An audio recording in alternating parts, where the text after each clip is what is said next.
Okay, real talk, quick question. When you were a kid, and I mean like 8, 9, 10 years old, what did you hear most about money? Was it money doesn't grow on trees? Was it we can't afford that? Or maybe it was the total opposite, credit cards flying, vacations on debt, the vibe that money would always just appear somehow. Or, and this one's sneaky, maybe nobody talked about money at all, total silence, like it was some shameful secret kept behind closed doors. Here's what I need you to understand before this video is over. That environment you grew up in, it literally rewired your brain. The way you spend, save, avoid, or obsess over money right now as an adult, it's not random. It's not just your personality. It's a script that was written for you before you were old enough to hold a debit card. And today we're going to read that script out loud and figure out how to rewrite it. Stay with me, this one's going to hit different. Psychologists have a term for this. They call them money messages, the beliefs, attitudes, and emotional responses about money that we absorb in childhood, not from textbooks, from watching, from listening, from the dinner table conversations and the arguments behind closed doors and the way your parents' body language changed when a bill arrived. You didn't choose these beliefs, you downloaded them. Dr. Brad Klontz, he's a financial psychologist, one of the leading researchers in this space. He and his team identified 4 core money scripts that most people fall into. And I want you to listen carefully, because one of these is going to sound uncomfortably familiar. Number 1, money avoidance. This is the belief that money is bad, that rich people are greedy, that wanting money makes you shallow or corrupt. People with this script often self-sabotage. They unconsciously push money away. They underprice their work. They feel guilty when they have too much. They spend impulsively just to get rid of the burden of having savings. Sound like anyone you know. Number 2, money worship. This one goes the other direction. Money is the answer to everything. More money equals more happiness. More money equals more security. More money equals more love. People stuck here are always chasing the next raise, the next hustle, the next dollar, convinced that just a little more will finally make everything feel okay. Spoiler, it doesn't. The research is brutal on this one. Number 3, money status. Your net worth equals your self-worth. What you drive, where you live, what you wear, it all has to signal success. This script turns spending into performance. You're not buying things because you need them. You're buying things because you need people to see you buying them. Number 4, money vigilance. Now this one sounds healthy on the surface. It's the script where you're careful you save. You don't talk about money openly because that feels tacky. But here's the kicker. Taken too far, vigilance becomes anxiety. It becomes hoarding. It becomes never enjoying what you've earned because the fear of losing it is too loud. Most of us are some combination of these 4, and this is crucial. None of them came from nowhere. Every single one maps back to what you saw, heard, and felt about money before you were old enough to earn a single dollar. Let me paint you 2 pictures.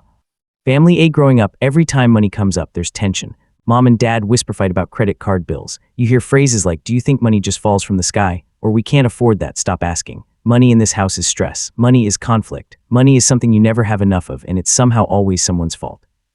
Fast forward 20 years, the kid from family A is now 26, has a decent job, makes $52,000 a year, but their savings account basically empty. Not because they spend on luxury, they genuinely don't know where the money goes. They feel low-level anxiety about checking their bank balance. Sometimes they just don't. They call it being bad with money. But what they actually have is a trauma response to money that was baked in at age 9.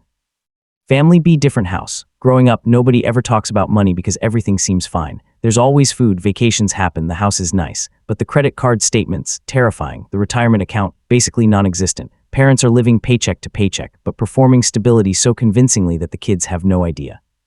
Fast forward 20 years. The kid from family B is 27, makes $65,000 a year, and has $8,000 in credit card debt across 3 cards. But they don't feel like they have a problem, because growing up, this is just what normal looked like. Their brain normalized the cycle without even realizing it.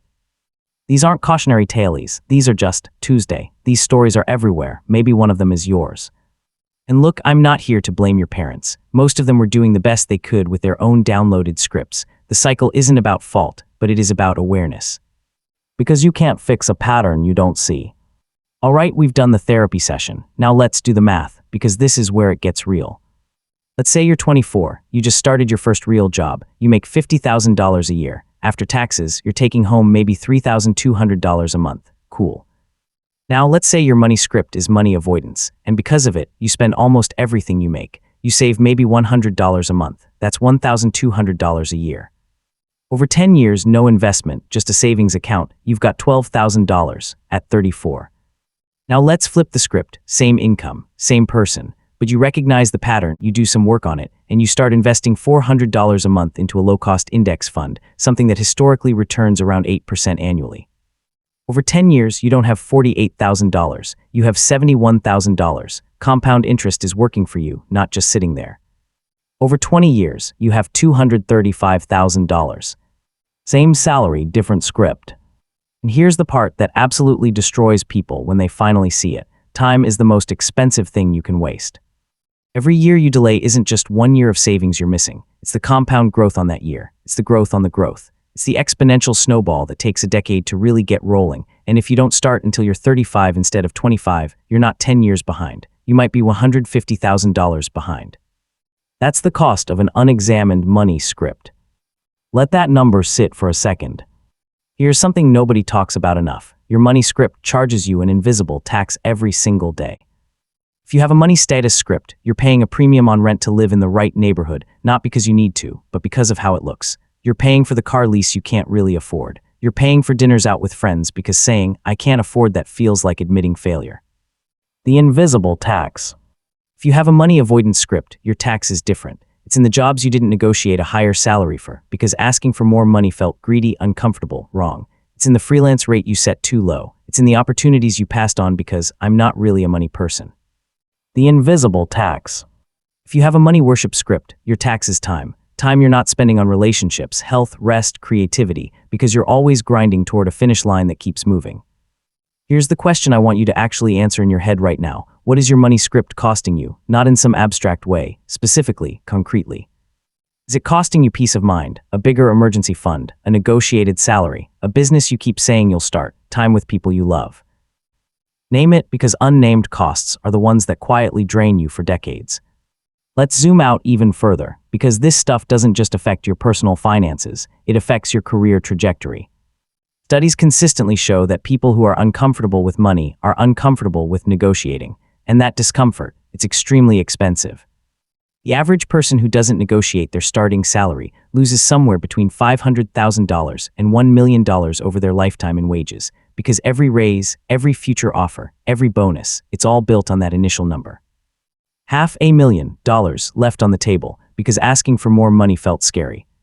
And for a lot of people, that fear isn't laziness. It's a money script saying, "Don't be greedy, know your place, money isn't that important." Your childhood money messages are showing up in your salary negotiations, in your business pricing, in your investment decisions, in whether you even believe you're the kind of person who builds wealth. Here's the empowering part, and I mean this sincerely. Awareness is the first form of financial literacy. Before budgeting apps, before investment strategies, before compound interest, before any of that, you have to understand what story you're already telling yourself about money. Because you will unconsciously act out that story until you consciously choose a different one. Hey, if this video is making you think in ways you didn't expect, that's the whole point. If you haven't already, hit subscribe, because this channel is dedicated to giving you the financial and psychological tools that school never did. And if this one resonated, drop a comment below telling me which money script you think you grew up with. I read every single one. Let's actually talk about this stuff. All right, so how do we actually change this? Step 1, name your script. Go back to those 4 money scripts. Which one or which combination sounds like home? Write it down. Seriously, the act of naming it externalizes it. It becomes a pattern you have, not a truth about who you are. Step 2, trace it back. Ask yourself, what did I hear about money growing up? What did I see? What was the emotional feeling in my house when money was discussed? You're not doing this to blame anyone. You're doing it to find the origin file. Step 3, notice the pattern in real time.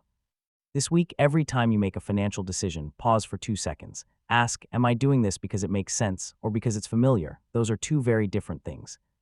Step 4, replace the narrative with data. Old script, I'm just bad with money. New script, I have specific behaviors around money that I learned and I can learn different ones. That's not affirmation fluff, that's neuroscience. The brain is plastic. Scripts can be rewritten, but only after they're read. Step 5, get 1 financial win this week. Not a massive overhaul, 1 win. Automate $50 into savings account. Look up your employer's 401k match and actually sign up. Send 1 email to negotiate a rate or a raise. Small, concrete action. Because momentum is a psychological tool just as much as a financial one. So let's bring it home. What your relationship with money says about how you were raised is this. It says that you're human, that you absorbed the world around you before you had the tools to filter it, that the stress, the silence, the dysfunction, or the performance you grew up watching left fingerprints on your financial behavior, fingerprints that are still there, still active, still costing you something. But here's what it also says. You're aware now, and awareness changes everything. Money script you inherited is not a life sentence. It's a starting point. Every person who has ever built genuine financial stability, not performance wealth, actual stability, has had to face some version of this moment. The moment where they stopped blaming themselves for being bad with money and started getting curious about why. You are not bad with money. You are working with old code, and you have every ability to update it. Start today, name the script, trace it back, take one small action. And remember, the most expensive thing in personal finance isn't a bad investment. It's an unexamined belief. I'll see you in the next one. If this hit home, watch this next. Why your friends' money habits are more contagious than you think, linked right here.